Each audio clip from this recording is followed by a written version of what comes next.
Welcome back to One Piece Anime Re-Review. Yep, I know it's been like a couple months since I did one of these.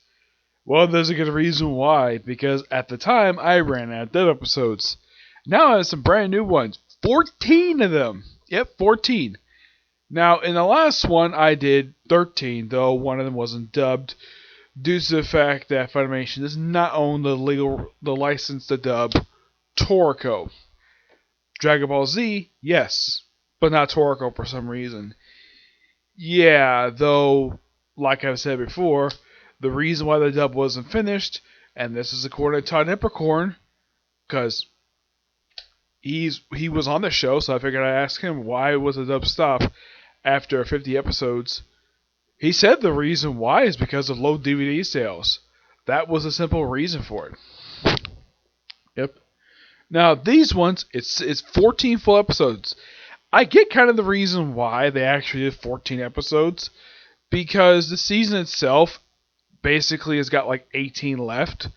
Actually, 18. It's more like 28 episodes left. So they probably figured, though, why not just do 14 for this one and have the next one? I did look up online for what Voyage 4 is going to be, which is basically going to be the last set for this one. It's going to pretty much be the last 14 episodes of the season, for season 16 of the series. Now, in this set of episodes, do they wrap up a plot thread? Yes. Yes, they do. Thing starts off pretty much where we last left off, when Caesar's taken captive Smoker, Tashigi, Luffy, Franky, and Robin. Oh yeah, and also Trafalgar Law. Yep. And first we see Virgo, and then they take outside. And then, of course, Franky destroys a marine ship to provide a distraction in order for Law to free himself. It turns out, though, he was not in prison with these handcuffs. Nope, just regular handcuffs. And being free, he basically later frees Tashigi and Smoker, and he has them switch their hearts back to normal. Yeah, they wrap that. This is also they wrap the whole Shantlo swapping bodies thing.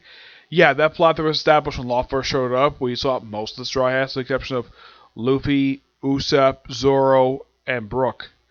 Basically, about half the crew. With this one, by this point, he already switched Franky back to his normal body.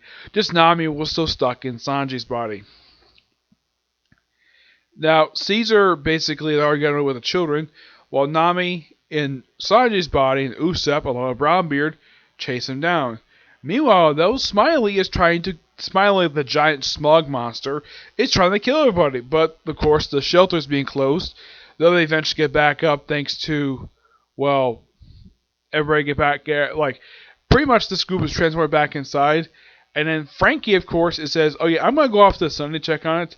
And that's last seen for quite some time. Yeah, he disappears. That's the thing with Franky for this arc. Once he says he goes off to check on the Sunny, that's the last see of him until toward the end of this arc. He disappears for quite some time, which I'm thinking, really? The biggest member of the crew is missing? Yeah, because the reason why he's missing, he's going to get General Franky. That's what he's doing. That's what he does. He pretty much go check on the Sunny. That's what he does for SSR. Meanwhile, though, Kinemon, Usopp, and Zoro, along with Sanji, who was in Nami's body, while riding on top of Brownbeard, of course were chased by a dragon, though eventually they do get inside. Well, basically, Law's group gets everybody inside. Oh, and also, when Tashigi gets back her body, first thing she does, she buttons up her shirt and closes her coat. Smoke goes back to his normal thing with the open coat thing. Yeah, I get kind of the reason why he would do it because he likes it, but why would he do it to his own subordinate's body? It just seems so dumb for him to do, but... Oh, in case you're curious though, Tashigi and Smoker do not have a thing for each other. Despite the fact how close these two are as professionals, Smoker does not have a thing for Tashigi. I wouldn't be surprised if Tashigi developed a attraction to frickin' Zoro. Which they, of course, they do interact a little bit later. Well, they're like, oh, hi. Of course, in the sub, he says, hi, copycat. And it's like, oh, no, it's you again. Yep. So eventually, with everybody all inside, of course, they use up the hole, and then they all basically run to get the children. And of course, Law basically does switch back Nami and Sanji back in their appropriate bodies. Does wrap up that plot thread. Yeah, that plot thread with those two being in the wrong bodies. That went on for about half this arc, and then all of a sudden, yeah, they're back normal, perfectly fine. Yep. And then, of course, Luffy goes to find... Luffy teams up with Smoker to go and find Caesar and Virgo. And they open the door, and they just happen to run into Caesar. And what does Luffy do? Punch him in the guts, and of course, Caesar punch him blood. They actually ended the episode like this. Yep, and Smoker's like, well, you find your opponent, I'm gonna go find mine. And basically, then we have Virgo confronting... Well, first they have Smoke coming into the room because Caesar basically doesn't like the fact that his test subjects are running away. So he blows a hole in his own facility to let his own poison gas into his own lab just to kill these guys. But look how they take Tashigi out. They save Tashigi because she's basically the least expendable person, and they care very deeply about her. So, and once they're in the hallway, they're confronted by Virgo, and the men are like, "Oh yeah, woohoo! Big guns are here!" And then he just walks quietly, and then uses his finger pistol to kill several of them. Just because, here's the thing. Yeah, the thing with Virgo is, he's always been a pirate. Yeah, they feel this a bit later. This is the only arc he actually physically... He does appear in flashback in the next arc, but physically, this is the only arc he appears in. Yeah, and then of course, Tashigi gets herself is briefly wounded by him, and then of course she's crying because her man get wounded, and of course Sanji basically was overheard this, and basically just jumped completely out of nowhere and used his flaming kick to kick back Virgo, and they actually have a pretty good battle, even throwing through a wall frickin' twice. Yes, throwing Virgo through the wall twice, and then he's called away because Law has ended up in the SAD room. SAD is, what I can tell, is a chemical used to make Smile, the artificial devil fruit power. Yep, believe it or not, that's indeed true. So they fight for a pretty good period of time. Of course, Virgo has this thing. I'm kind of glad the fact they kept the whole thing where it's like, he's like, so what, Virgo?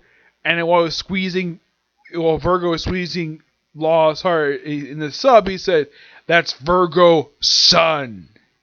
In the dub, it's Mr. Virgo. Which, I like the fact they kept, even though, yes, they switched to son to Mr., that's perfectly fine. The reason why he demands Law to do that, because he's basically older than Law. I think he's older by Law by about 10, 20 years, and he demands Law call him Mr.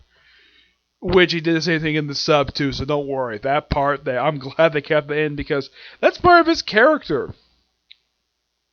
Though the way that, now in case you're curious still about Caesar, he's voiced by Jerry Jewell. And at some points he kind of starts imitating Todd Heppercorn with his angry rants. Whenever something doesn't go his way. I mean, I know this is Jerry Jewell, and this is not Todd Heppercorn. I'm not sure why he decided to do an impersonation, use Todd Heppercorn style voice acting for a couple moments in here, but it's quite odd.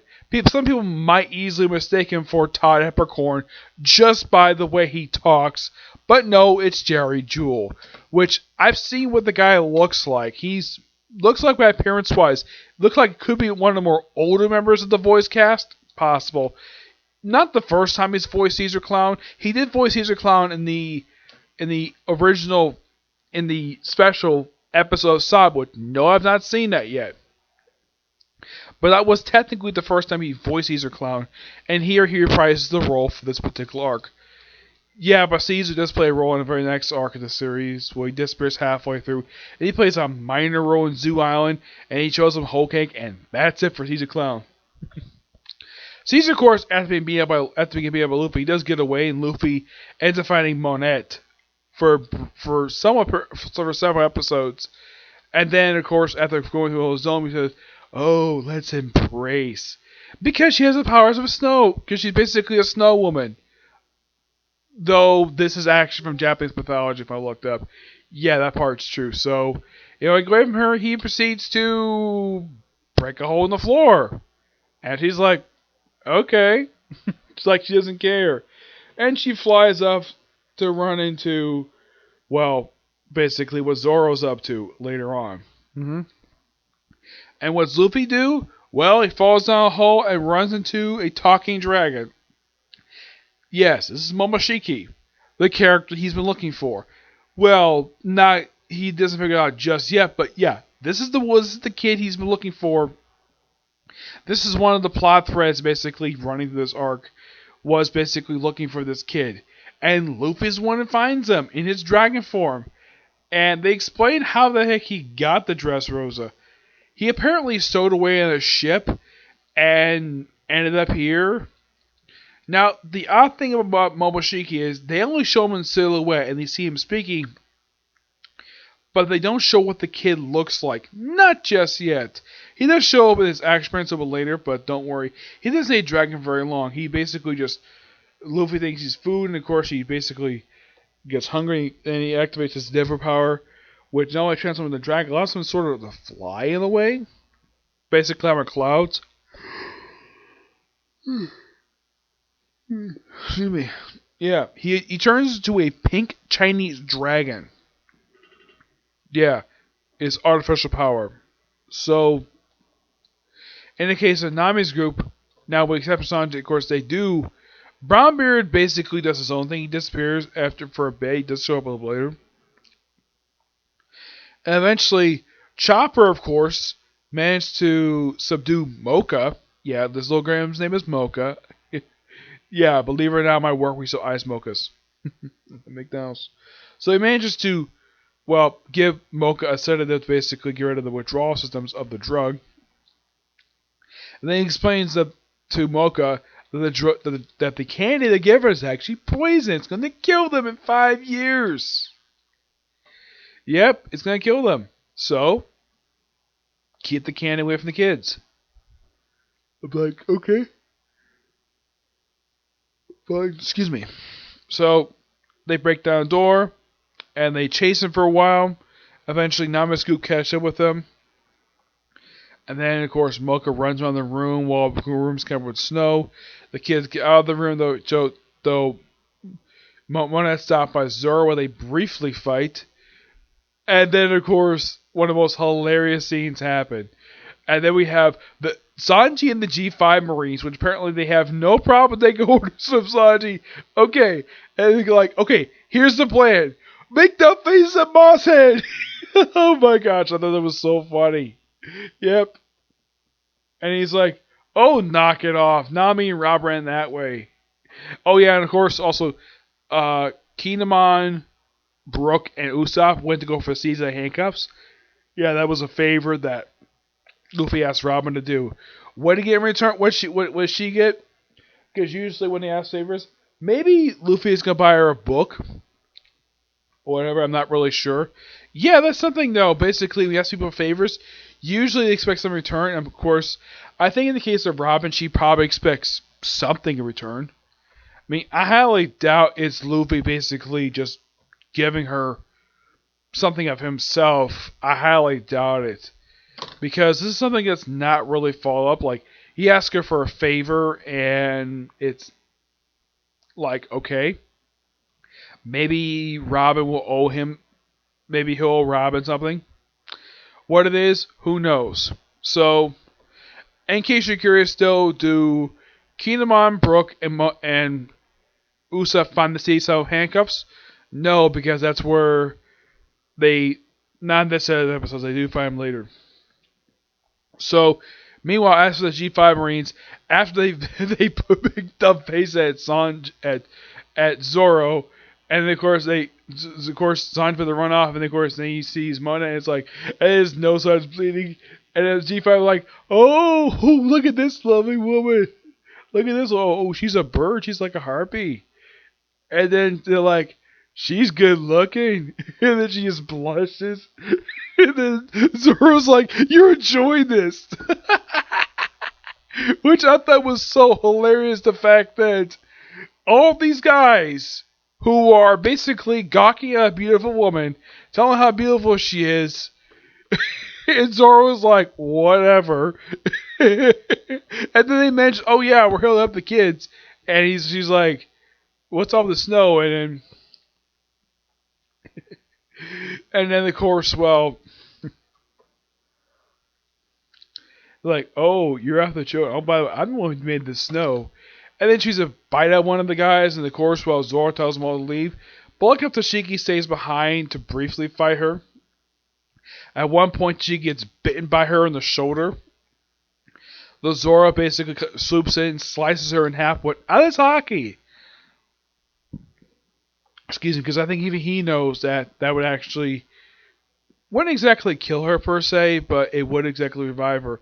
But slicing her in half does destabilize her. And of course, well, apparently Toshiki can't walk from because of a bite to the shoulder. So Zoro ends up carrying her basically over his shoulder, and then she just basically just gets embarrassed at seeing Zoro's sword. Though he gets basically misdirected, though he gets out. The reason why they rush out, because even though they sealed the room from the poison gas, somehow it seeped through the seal. And then they run away. Monet is basically snow, so I highly doubt she'll be affected by the poison gas. And as in the case of the kids, well, the kids are all pretty much like, thanks to Sanji showing up, and even though Mocha is convulsing thanks to eating a lot of the candy, they're able to subdue all the kids no problem. And they're like, oh yeah, here's the medical team. Here, give them all needles and I'll inject all these kids. And, well, that plot thread's basically wrapped up. That's something that started in the last episodes. So now we have something with Mocha, basically. It's like, so we have these Marines carrying this gigantic little girl to another room to get examined. So basically, if you look at these episodes, I'd say by episode 14, we wrap up most of the plot threads by this one. So, Seastone handcuffs, defeating capture Caesar Clown, and like the stuff with Virgo, and like there's a handful of plot threads left, but I'd say most of the plot threads are wrapped up here, but not all of them. But by the next set of episodes, that's when this arc will be wrapped up. I gotta say, still great episodes. Now, in the case of Momoshiki, we finally get a chance to hear his English dub voice. I did look up who the heck voiced him. Now, the Wiki page does not give a credit basically who voices him. From the sound of it, it sounds like Colin Clickenbeard is voicing Momoshiki. Yes, I'm like, okay, that's interesting. I mean, Colin Clickenbeard is a talented voice actress, but okay. But voicing a character who is roughly like at least 9 years, at least about 11 years younger than Luffy. Well, it is a little boy, and she's known for voicing sometimes voicing boys in series, but I don't have a really big problem with it. I mean, the way if you give me a chance to hear the voice of Momoshiki, it definitely does sound like a woman talking with a boy with a boy's voice. Luffy, it's not obvious with Luffy. It is kind of obvious with Naruto, but in the case of Momoshiki, yeah, it's completely obvious as a woman. Yep, but not much else to say about these episodes. They're good, and can't wait to discuss the final set of episodes, which, from what I looked up previously before this was coming out, I think the next set is supposed to come out in December. That's when the next set of episodes will come online. So expect to review the episode probably next month. So yeah, that's a particular review. So, okay. Yeah, I'm going to do 2 more videos. Manga reviews. The Gray Man and Black Butler. Okay, 2 next video. Bye.